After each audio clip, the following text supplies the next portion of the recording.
a day and a half after the assault upon the World Trade Towers and the Pentagon.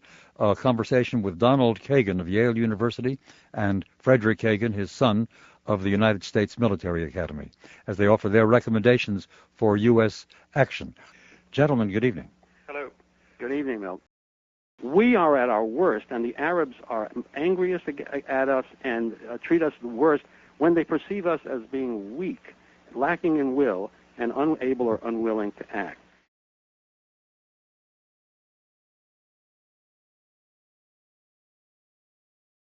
As soon as we do act strongly, do you remember what the view of the Arab world was to us right after the Gulf War? We were at the strongest situation we've ever been in. Are you suggesting that we've got to go to war, or rather we should... We are at war. Go ahead, Fred. We are at war. We have no option.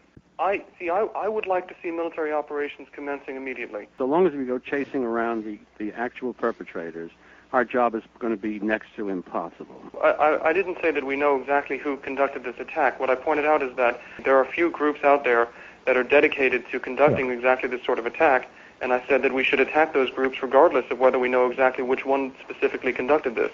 But we hardly need any more evidence to know that it would be a very good idea to take bin Laden out, even if he had nothing to do with this.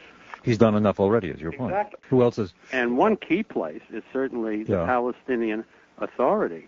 These guys are at the center of all sorts of terrorist organizations that we've seen operate before.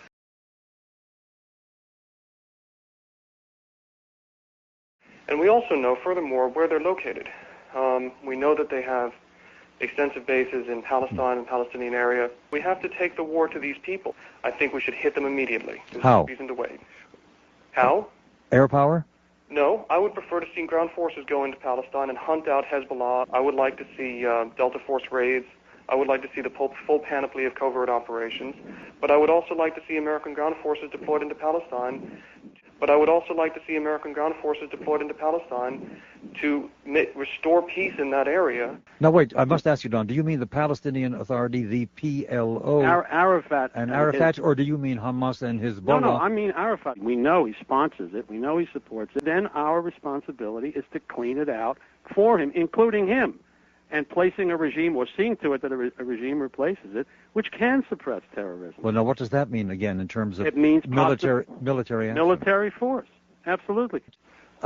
Donald Kagan, I begin to get the sense that you're suggesting if we do this, we need to take strong military action, including land forces, not only against the Taliban in Afghanistan, but I would suppose at the same time against the Arafat regime in the Palestinian Authority. Absolutely. I'm sure in 3-4 days, everybody is, in spite of what happened in New York and Washington, everybody will go back to where we were before and think, okay, that was a one-shot, that's over. But what would have happened if instead of just having a lot of jet fuel on those planes, they had anthrax facility?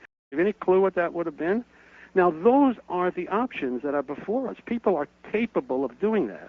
Our question is, how can we stop them from being able to do that? There is no way.